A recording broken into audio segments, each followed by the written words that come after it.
Last time, gumawa ko ng creamy potato marbles at nagustuhan ng mga kasama ko dito sa bahay.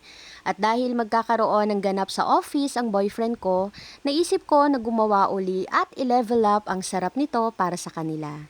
So, for today's video, gagawa tayo ng creamy and cheesy potato marbles with bacon. Gusto mo rin ba? Tara, luto tayo. Sa recipe natin ngayon, ito yung mga ingredients na kakailanganin. Maliliit na patatas, cheese, all-purpose cream, butter, onion, garlic, at bacon. Yung patatas na gagamitin natin dito ay maliliit, so hindi na po ito kailangan pang balatan. Hugasan na lang natin ito ng mabuti, pero kung gusto ninyo na balatan yan, go, pwede rin naman po. After natin itong mahiwa sa gitna or hatiin sa gitna, lulutuin natin ito hanggang sa lumambot.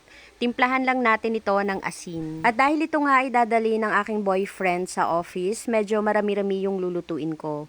Yung patatas na gagamitin ko sa recipe natin ngayon na 1 kilo at kalahati.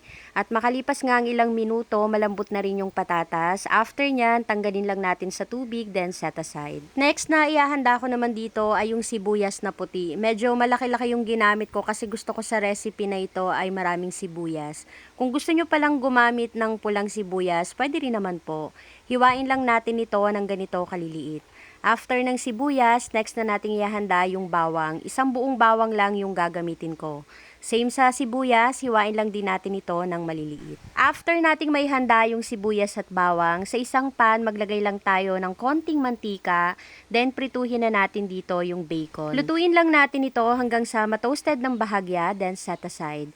Same pan, binawasan ko lang yan ng mantika, then nilagyan ko na ng butter. Dito na natin igigisa yung bawang at sibuyas. Haluin lang natin ito hanggang sa mag-aroma na yung ating ginigisa, then ilagay na yung patatas na niluto natin kanina. Haluin lang uli natin ito at lutuin na mga 4 hanggang 5 minuto bago natin ilagay yung all-purpose cream. Timplahan na rin natin ito ng mga pampalasa. Sa pampalasa, naglagay lang po ako ng asin at paminta.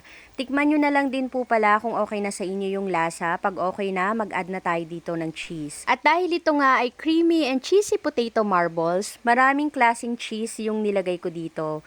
Una yung quick melt cheese, pangalawa itong cheese whiz, at pangatlo naglagay pa ako dito ng mozzarella cheese. Haluin lang natin ito ng mabuti hanggang sa mag-melt na yung mga cheese. Nung tinikman ko pala ito, nakulangan pa ako sa lasa, kaya nag-add ako ng 1 tablespoon ng asukal. Yung quick melt cheese na ginamit ko pala dito ay nabili ko lang online. So kung bet nyo rin, ilalagay ko na lang yung link sa comment section kung saan ko po ito binili. At bago nga natin ito i-serve, lagyan pa natin ng maraming cheese sa ibabaw at yung bacon na pinirito natin kanina. At yung green na nilalagay ko dito, parsley po yan at chinap ko lang na maliliit na pang-garnish. Pero yan po ay option na lang, so kung hindi nyo gustong maglagay, pwede rin naman po. Gusto mo rin ba? Tara, kain tayo.